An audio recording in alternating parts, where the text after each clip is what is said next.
श्री शिवाय नमस्तुभ्यम। हर हर महादेव। दोस्तों, पूज्य गुरुजी ने अभी अपनी कल की शिव महापुराण की कथा में बुधवार के दिन किया जाने वाला तुलसी के पत्ते का एक ऐसा विशेष उपाय बताया है जो उन्होंने आज तक अपनी किसी भी कथा में नहीं बताया है। पूज्य गुरुजी ने कहा कि जब आपके हाथ तंग चल रहे हो, जब रुपये पैसे कहीं से प्राप्त ही ना हो पा रहे हो, जीवन में चारों तरफ से सिर्फ और सिर्फ परेशानियां आ गई हो, उनसे बाहर निकलने का कोई रास्ता ना दिखाई दे रहा हो, तो 5 मार्च 2025 बुधवार के दिन कर लेना तुलसी वाला यह उपाय होगी। हर मनोकामना पूरी मिलेगी, सभी दोषों से मुक्ति, इतना धन आएगा कि संभाले नहीं संभलेगा। माता लक्ष्मी जी और महादेव जी के आशीर्वाद से पूरे साल धन बरसता रहेगा। दोस्तों, जैसा कि आप सभी लोग जानते हैं कि 5 मार्च 2025 यानी बुधवार को पड़ रही है फाल्गुन महीने की षष्ठी तिथि। और दोस्तों, यह वह तिथि है जो फाल्गुन महीने में पड़ने वाली सबसे बड़ी और फाल्गुन महीने की पहली षष्ठी तिथि है, क्योंकि यह बुधवार के दिन पड़ रही है और हमारे हिंदू धर्म में इसका बहुत ही बड़ा और विशेष महत्व होता है। पूज्य गुरुजी ने कहा है कि अगर कभी भी मौका लग जाए और फाल्गुन महीने की षष्ठी तिथि बुधवार को पड़ जाए तो आप लोगों को सिर्फ और सिर्फ तुलसी के पत्तों वाला उपाय तो अवश्य ही करना चाहिए, क्योंकि इन दोनों तिथियों का संयोग बहुत ही कम आता है। इसी के साथ दोस्तों, गुरुजी ने कहा है कि जब भी फाल्गुन महीने का बुधवार पड़े तो आप लोगों को सिर्फ और सिर्फ तुलसी वाला उपाय तो अवश्य करना चाहिए। यह उपाय इतना खास है कि अगर आपने सही मुहूर्त पर सही क्रिया अनुसार तुलसी वाला उपाय कर लिया, जो प्राचीन काल के समय का महाउपाय है, तो मान के चलिए दोस्तों, महादेव जी के आशीर्वाद से आपके जीवन का कितना ही बड़ा दुख हो, उससे आपको मुक्ति मिल जाएगी। आपकी कोई भी मनोकामना हो, मान लीजिए आप नौकरी की तैयारी कर रहे थे तो आपकी नौकरी लग जाएगी, आपका बंद पड़ा व्यापार चल पड़ेगा। और दोस्तों, आप जिस बीमारी से आप बहुत दिनों से परेशान थे, उस बीमारी से आपको मुक्ति मिल जाएगी। आपके जीवन में धन आना शुरू हो जाएगा, आपके जीवन में धन आने के नए नए रास्ते खुल जाएंगे। और मान के चलिए दोस्तों, फिर आपको किसी भी प्रकार की परेशानी का सामना नहीं करना पड़ेगा। इसीलिए दोस्तों, 5 मार्च बुधवार के दिन आप लोगों को इस वाले उपाय को जरूर कर लेना है। भले ही आपने पूरे साल भर इस उपाय को ना किया हो, पर अगर आपने इस फाल्गुन महीने में पड़ने वाली पंचमी के दिन अगर इस वाले उपाय को कर लिया, तो आपको इस उपाय को करने का वह फल मिलेगा जिसकी आपने कभी कल्पना भी नहीं करी होगी।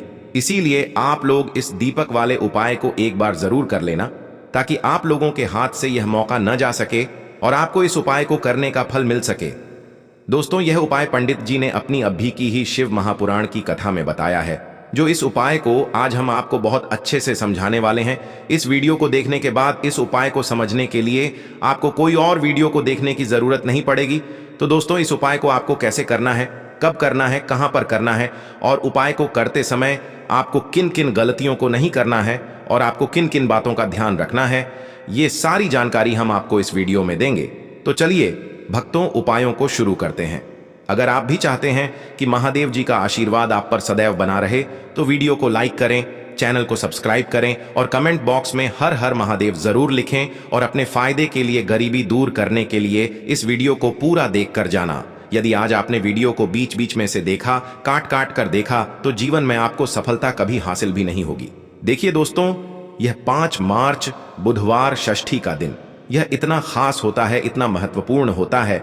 देखा गया है कभी कभी बड़े बड़े पूजा पाठ अनुष्ठान से जो मनोकामना पूर्ण नहीं होते, वह 5 मार्च बुधवार के दिन एक छोटे से उपाय करने से ही आपकी मनोकामना पूर्ण हो जाती है। अब हम समझते हैं इस वाले उपाय को हमें करना किस समय है। इस तुलसी वाले उपाय को हमें फाल्गुन महीने के षष्ठी के दिन करना किस समय है। तो देखिए, इस उपाय को करने का जो समय है वह सुबह का समय है और शाम का समय भी है।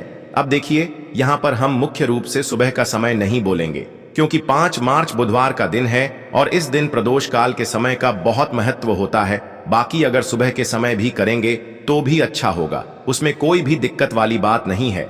तो चलिए जानते हैं इस विशेष उपाय के बारे में। लेकिन उससे पहले एक प्रार्थना, अगर आप इस चैनल पर नए हैं तो आप इस वीडियो को लाइक करें, चैनल को सब्सक्राइब करें और कमेंट बॉक्स में आप अपनी राशि या अपना नाम जरूर डाल दें, क्योंकि हम राशि से जुड़ा भाग्य भी बताते हैं और भाग्य में चल रही परेशानियों को दूर करने के लिए वह आसान से आसान उपाय भी बताते हैं। तो चलिए अब हम अपने सबसे पहले उपाय की बात कर लेते हैं। देखो, यदि आपके जीवन में आर्थिक संकट बहुत अधिक हो रहे हैं, धन की समस्या लगातार जीवन में बनी हुई है, एक एक रुपयों को प्राप्त करने के लिए आपको बहुत अधिक मेहनत कर रहे हैं, तो आज रात्रि में सोने से पहले आपको हो यह एक चमत्कारी दीपक का उपाय अवश्य करना है। या फिर यदि आपका जो व्यापार है, बिजनेस है, दुकान है, वह अच्छे से नहीं चल पा रही है, तो आज रात्रि में इस विशेष दीपक का उपाय आपको अवश्य करना चाहिए। देखो दोस्तों, दीपक हमारे घर में सभी नकारात्मक शक्ति को बाहर करता है। यह उपाय आपको साल में केवल एक बार करने का ही मौका मिलता है। देखिए, इस उपाय के लिए आपको तुलसी जी की जो सूखी लकड़ी होती है उसे ले लेना है। देखिए दोस्तों, यदि आपके पास पुरानी तुलसी जी की लकड़ी है तो उसे आप ले सकते हैं, और यदि आपके घर में तुलसी जी जो लकड़ी है वह सूखी हुई है तो उसकी लकड़ी आप तोड़ करके इस्तेमाल कर सकते हैं। लेकिन आपको ध्यान रखना है कि सूर्यास्त से पहले पहले ही आपको यह जो तुलसी जी की लकड़ी है इससे अवश्य ही तोड़ लेना है। तो इस उपाय के लिए आपको सबसे पहले तो एक मिट्टी का दीपक लेना होगा। चाहे तो आटे का दीपक भी ले सके, क्योंकि आटे का दीपक सभी दीपक में सर्वोत्तम माना गया है। इस दीपक के अंदर आपको शुद्ध घी का प्रयोग करना होगा, और इससे दीपक के अंदर आपने जो तुलसी जी की लकड़ी ली है उसे भी रख देना है। लेकिन ये जो तुलसी जी की लकड़ी है इसमें आपको चारों तरफ अच्छे से घी लगा लेना है। देखिए, गुरुजी ने बताया है कि जो तुलसी जी की लकड़ी है यदि आप उपाय करते हैं और बहुत ही शीघ्रता से जल जाती है, तो इसके लिए आपको एक कार्य करना है। आपको थोड़ी सी रुई ले लेनी है और उस रुई को आपने जो तुलसी जी की लकड़ी ली है उस पर अच्छे से चारों तरफ लपेट देनी है। तुलसी जी की लकड़ी के ऊपर रुई लपेटने के बाद इसे आपको पूरा घी के अंदर डुबो लेना है। अब इसे आपको बाती के रूप में प्रयोग करना है। अब दोस्तों, इस दीपक को आपको प्रज्वलित कहाँ करना है? तो इस दीपक को आपको या तो भगवान विष्णु के सामने प्रज्वलित करना होगा, या फिर आपको भगवान श्री राम के सामने प्रज्वलित करना होगा, या फिर भगवान कृष्ण के सामने, यानी कि भगवान विष्णु के जो भी अवतार हैं उनके सामने आप ये दीपक प्रज्वलित कर सकते हैं। या फिर आप इस दीपक को माता तुलसी जी के सामने भी प्रज्वलित कर सकते हैं। पूज्य गुरु जी ने बताया है कि जो भी व्यक्ति इस प्रकार से तुलसी जी की डंडी से यह दीपदान कर देता है उसके जीवन में कभी भी धन की समस्या नहीं होती है। इसीलिए आपको यह पूरे साल में केवल एक बार ही मौका मिलता है। इस उपाय को करके देखना, आपकी सभी इच्छाएं जरूर पूर्ण होंगी। यह जो उपाय है रात्रि में सोने से पहले करना है। बात करते हैं अगले। देखिए, तुलसी जी के पत्तों का बहुत ही चमत्कारिक उपाय देखिए। हम सभी के घरों में माता तुलसी का पौधा अवश्य ही होता है। तो देखिए, हमें तुलसी जी के पौधे से सबसे पहले तो 3 पत्ते तोड़ने हैं। तो देखिए, तुलसी जी के आपको 3 पत्ते तोड़ लेने हैं, और इन तुलसी जी के पत्तों को तोड़ने के बाद आपको एक चुटकी हल्दी भी अपने साथ में लेनी है। हल्दी के अंदर आपको जल मिलाकर के पेस्ट के रूप में तैयार करना है, और इसी के साथ में आपको एक दीपक भी लेना होगा। दीपक आप मिट्टी का भी ले सकते हैं, आटे का भी ले सकते हैं, और इस दीपक में आपको शुद्ध घी डाल करके इसमें आपको लंबी रुई की बाती का प्रयोग करना है। देखिए दोस्तों, आपके पास है 3 तुलसी जी के पत्ते हैं। तो पहला जो तुलसी जी का पत्ता है उस पर आपको सबसे पहले तो जो आपने हल्दी ली है उसकी एक बिंदी लगानी है। और पहला जो तुलसी जी का पत्ता है, आपके घर में भगवान विष्णु का चाहे कोई सा भी स्वरूप हो, चाहे लड्डू गोपाल जी का स्वरूप हो, या फिर भगवान कृष्ण की आपके मंदिर में प्रतिमा हो, या फिर भगवान श्री राम की प्रतिमाएं, उनके सामने आपको पहला तुलसी जी का पत्ता अर्पित करना है। अब देखिए दोस्तों, आपके पास जो 2 तुलसी जी के पत्ते हैं और आपके पास जो एक दीपक है, इन्हें आपको लेकर के पहुंचना है अपने ही घर में तुलसी जी के पौधे के पास में। देखिए, सबसे पहले तो आपके पास जो 2 तुलसी जी के पत्ते हैं उन पर भी आपको हल्दी की एक एक बिंदी लगानी है, और उन दोनों ही तुलसी जी के पत्तों को आपको अपने घर में तुलसी जी के पौधे के वहां पर ही अर्पित कर देने हैं। और इस प्रकार से यह दोनों पत्ते भी तुलसी जी के पौधे के पास में अर्पित करने के बाद अंत में जो आपके पास एक लंबी बाती का दीपक है, इसे आपको तुलसी जी के पौधे के पास में ही प्रज्वलित कर देना है। जो भी व्यक्ति अपने ही घर पर इस प्रकार से तुलसी जी के 3 पत्तों का यह उपाय कर लेता है तो उसका परिवार हमेशा खुश रहता है। उसके परिवार में कभी भी कोई भी संकट उत्पन्न नहीं होता है, और यदि आपके घर में जो भी ग्रह क्लेश है वह भी समाप्त होते हैं। तो इस प्रकार से यह सुंदर सा उपाय करना है।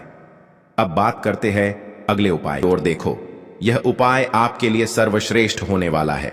देखिए, इस उपाय के लिए आपको मात्र 5 हरे मूंग के दाने ले लेना है। देखिए, तिथि है और ये बुधवार के दिन पड़ रही है, इसीलिए आपको 5 हरे मूंग के दाने लेना है। हरे मूंग के दाने आपको साबुत लेने हैं, खंडित नहीं होने चाहिए। इस बात का ध्यान रखें। और इसी के साथ में आपको एक तांबे के पात्र के अंदर अपने घर से शुद्ध जल ले लेना है। अब दोस्तों, इन सभी सामग्रियों को लेकर के आपको सीधे पहुंच जाना है भगवान शिव के मंदिर में। देखिए, इस उपाय को भी आप सुबह भी कर सकते हैं और शाम के समय में भी कर सकते हैं। देखिए, भगवान शिव के मंदिर में पहुंचने के बाद आपके पास जो 5 हरे मूंग हैं, उनमें से पहला जो हरा मूंग है आपको शिवलिंग के सामने जो नंदी महाराज होते हैं और उनका जो पैर उठा हुआ होता है, वहां पर आपको पहला हरा मूंग समर्पित कर देना है और आपको ओम नमः शिवाय इस मंत्र का जाप कर लेना है। फिर आपको दूसरा हरा मूंग लेना है और शिवलिंग पर जो श्री गणेश जी वाला स्थान होता है, वहां पर आपको यह दूसरा हरा मूंग समर्पित कर देना है। यानी कि शिवलिंग के सीधे तरफ आपको यह दूसरा हरा मूंग समर्पित करना है और फिर आपको ओम नमः शिवाय या फिर श्री गणेशाय नम इस मंत्र का जाप कर लेना है। तीसरा हरा मूंग का दान आपको भगवान शिव की सबसे प्रिय पुत्री माता अशोक सुंदरी वाले स्थान पर समर्पित करना होगा। शिवलिंग की जो जलाधारी होती है, जहां से जल बह करके आता है, उसी जलाधारी के बीच में जो कहीं कहीं उठी हुई लाइन होती है सांप की आकृति के रूप में, वहीं पर आपको तीसरा हरा मूंग समर्पित करना है और फिर आपको ओम नमः शिवाय इस मंत्र का जाप कर लेना है। अब दोस्तों, चौथा जो हरा मूंग है उसे आपको भगवान कार्तिकेय जी का जो स्थान होता है शिवलिंग पर, वहां पर आपको ये चौथा हरा मूंग का दाना समर्पित कर देना है और आपको ओम नमः शिवाय इस मंत्र का जाप कर लेना है। अब दोस्तों, आपके पास जो पांचवा और अंतिम हरा मूंग बचा हुआ है, उससे आपको उससे जल के पात्र के अंदर डाल देना है और इस हरे मूंग से युक्त जल से आपको भगवान शिव के शिवलिंग का अभिषेक कर देना है। जल आपको बिल्कुल धीरे धीरे समर्पित करते जाना है और लगातार आपको शिव महापुराण के मूल मंत्र श्री शिवाय नमस्तुभ्यम इस मंत्र का जाप करते रहना है। फिर आपको शिवलिंग के सामने बैठकर, यदि आप अपने बच्चों के लिए ये उपाय कर रहे हैं, यदि आप अपने बच्चों की बुद्धि, ज्ञान और विवेक के लिए उपाय कर रहे हैं, तो उसके लिए आपको प्रार्थना कर लेनी है, या फिर व्यापार में वृद्धि करने के लिए ये उपाय कर रहे हैं तो उसकी कामना करते हुए आपको प्रार्थना कर लेनी है, या फिर अपनी नौकरी के लिए कर रहे हैं, या फिर अपने इंटरव्यू के लिए, या फिर धन की प्राप्ति के लिए कर रहे हैं। जिस भी कामना के लिए आप उपाय कर रहे हैं, उसे परिपूर्ण करने के लिए आपको महादेव से प्रार्थना कर लेनी है और फिर आपको वापस अपने घर आ जाना है। पूज्य गुरु जी ने कहा है कि जो भी व्यक्ति इस उपाय को कर लेता है, तो यकीन मानिए आपके जीवन की जो सारे संकट, कष्ट और बाधाएं ही वो सभी समाप्त होंगे। आप दोस्तों, हम जान लेते हैं चौथे चमत्कारी उपाय के बारे में, लेकिन ये उपाय विशेषकर उन लोगों को करना है जिनका व्यापार बिल्कुल भी ढंग से नहीं चल पा रहा है, या फिर जिनके घर में धन की परेशानी बहुत अधिक है, साथ ही साथ जिनका जो बुध ग्रह है वह कमजोर अवस्था में है, तो उन्हें यह उपाय करना चाहिए। बुध ग्रह को मजबूत करने के लिए आपको विशेषकर ये उपाय करना है। देखिए, इस उपाय के लिए आपको मात्र एक प्यारे सी बेलपत्र लेनी होगी। बेलपत्र जो है वह कहीं से भी खंडित नहीं होनी चाहिए। बेलपत्र यदि आपको प्राप्त नहीं हो पाती है, तो आप भगवान शिव के शिवलिंग पर चढ़ी हुई बेलपत्र को पुण्य शुद्ध जल से धोकर के उपयोग कर सकते हैं। इसी के साथ में आपको मात्र एक हरा मूंग लेना है। हरा मूंग भी आपको साबुत लेना है, खंडित नहीं होना चाहिए, और इसी के साथ में आपको एक तांबे के पात्र के अंदर शुद्ध जल लेना होगा। अब देखिए, यह तीनों सामग्री लेकर के आपको सीधे पहुंचना होगा भगवान शिव के मंदिर में। यह उपाय आप सुबह से लेकर के शाम तक किसी भी समय कर सकते हैं। देखिए, सबसे पहले तो आपके पास जो एक बेलपत्र है, उससे आपकी जो भी कामना है, चाहे व्यापार से जुड़ी हो, बुद्धि ज्ञान विवेक की प्राप्ति के लिए हो, आपके घर में सुख शांति को लेकर आपकी कोई काम न हो, जो भी आपकी कामना है उन्हें आपको बोलना है।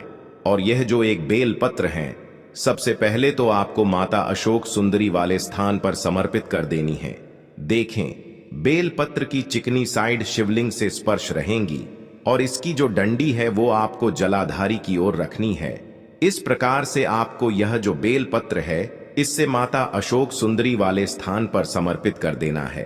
अब दोस्तों, आपके पास जो एक हरा मूंग का दाना है, उससे आपको आपकी जो भी कामना है उसे बोलते हुए उस हरे मूंग दाने को आपको उसे जलपात्र के अंदर डाल देना है। अब दोस्तों, ये जो हरा मूंग युक्त जल है, इसे आपको समर्पित करना है। आपकी जो भी कामना है, चाहे आपका जो व्यापार है वह अच्छे से नहीं चल पा रहा है, तो इस प्रकार से आपको कामना करनी है। और यह जो हरी मूंग से युक्त जल, इसमें से थोड़ा सा जल सबसे पहले तो आपको भगवान श्री गणेश जी वाला स्थान पर समर्पित करना है। फिर थोड़ा सा जल आपको माता अशोक सुंदरी वाले स्थान पर समर्पित करना है, और फिर जो अंत में थोड़ा सा जल और बचेगा उसे पूरा आपको भगवान शिव के शिवलिंग पर धीरे धीरे अर्पित कर देना है। श्री शिवाय नमस्तुभ्यम इस मंत्र का जाप करते हुए तो इस प्रकार से आपको थोड़ा थोड़ा जल समर्पित करना है। थोड़ा सा जल आपको भगवान गणेश जी वाले स्थान पर, फिर माता अशोक सुंदरी वाले स्थान पर, फिर अंत में भगवान शिव के शिवलिंग पर अर्पित कर देना है। आपकी जो भी समस्या होगी वह विघ्नहर्ता आपकी समस्या को समाप्त जरूर करेंगे। अब हम बात कर लेते हैं तीसरे उपाय की। देखिए, इस उपाय के लिए आपको 2 दीपक लेने होंगे। दोनों ही दीपक आप मिट्टी के भी ले सकते हैं और दोनों ही दीपक आप शुद्ध आटा मढ़कर उनके भी तैयार कर सकते हैं। आटे के दीपक को सबसे विशेष माना गया है। अब दोस्तों, दोनों ही दीपक के अंदर आपको शुद्ध घी का प्रयोग करना होगा और एक दीपक के अंदर आपको गोल रुई की बाती का प्रयोग करना होगा और एक दीपक के अंदर आपको लंबी बाती का प्रयोग करना होगा। लंबी बाती वाले दीपक के अंदर आप मौली वाला जो धागा आता है कलावा का, उसकी बाती का प्रयोग भी आप लंबी बाती वाले दीपक के अंदर कर सकते हैं। देखिए, 2 दीपक वाला ये चमत्कारी उपाय केवल रात्रि में ही किया जाता है, इसीलिए आपको इस उपाय को बहुत ही ध्यान से समझना है। इसी के साथ मैं आपको 11 काले तिल के दाने लेना है और इसी के साथ में आपको मात्र 1 चुटकी हल्दी भी लेनी होगी। अब दोस्तों, यह सभी सामग्री लेकर के आपको रात्रि के समय पहुंच जाना है अपने घर में, जहां कहीं भी तुलसी जी का पौधा, तुलसी माता का निवास स्थान है, वहां पर देखिए दोस्तों, सबसे पहले तो आपके पास जो एक गोल बाती का दीपक, उसे आपको तुलसी जी के वहां पर प्रज्वलित करना है। दीपक को प्रज्वलित करते समय आपको ओम नमो भगवते वासुदेवाय इस मंत्र का 11 बार जाप कर लेना है। अब देखिए दोस्तों, आप जो 11 काले तिल के दाने लेकर के आए हैं उन्हें आपको अपने सीधे हाथ में रखना है और जो आपने गोल बाती वाला दीपक प्रज्वलित किया है माता तुलसी जी के वहां पर, उसके ऊपर से आपको इन 11 काले तिल को घाटी की दिशा में घुमाना है। आपको अपना नाम और अपनी गोत्र को बोल देना है और फिर आपको इन काले तिल को उससे जलते हुए दीपक के अंदर डाल देने हैं।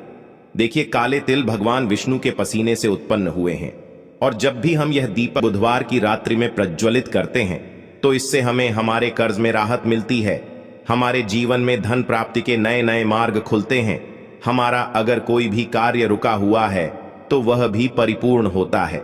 देखिए, गोल बाती का जो दीपक है, विशेषकर हम माता तुलसी के वहां पर भगवान विष्णु और माता लक्ष्मी के निमित्त प्रज्वलित कर रहे हैं। इस प्रकार से आपको ये दीपक प्रज्वलित कर देना है। अब जो आपके पास लंबी बाती का दीपक है, 1 चुटकी हल्दी है, तो इससे आपको लेकर के पहुंचना है अपने घर के मंदिर में। आपके घर के मंदिर में माता लक्ष्मी की जो भी प्रतिमा ही मूर्ति है, उनके सामने सबसे पहले तो आपको ये लंबी बाती का दीपक रखना है। फिर आपको दीपक को प्रज्वलित कर देना है। दीपक को प्रज्वलित करते समय आपको ओम महालक्ष्मी नमः इस मंत्र का जाप करते रहना है। अब दोस्तों, आपके पास जो 1 चुटकी हल्दी है उसे आपको अपने सीधे हाथ में रखना है और इस 1 चुटकी हल्दी को आपको उस दीपक के ऊपर से 11 बार घड्डी की दिशा में घुमाना है और आपको ओम महालक्ष्मी नमः मंत्र का जाप करते रहना है और इस 1 चुटकी हल्दी को आपको उसे दीपक के अंदर डाल देना है। देखिए, 1 चुटकी हल्दी वाला जो दीपक है आपके जीवन से दुर्भाग्य को समाप्त करता है, माता लक्ष्मी की आपको कृपा प्राप्त करवाएगा, धन प्राप्ति के आपके जीवन में नए नए मार्ग बनाएगा। गुरु जी द्वारा बताए गए ये सब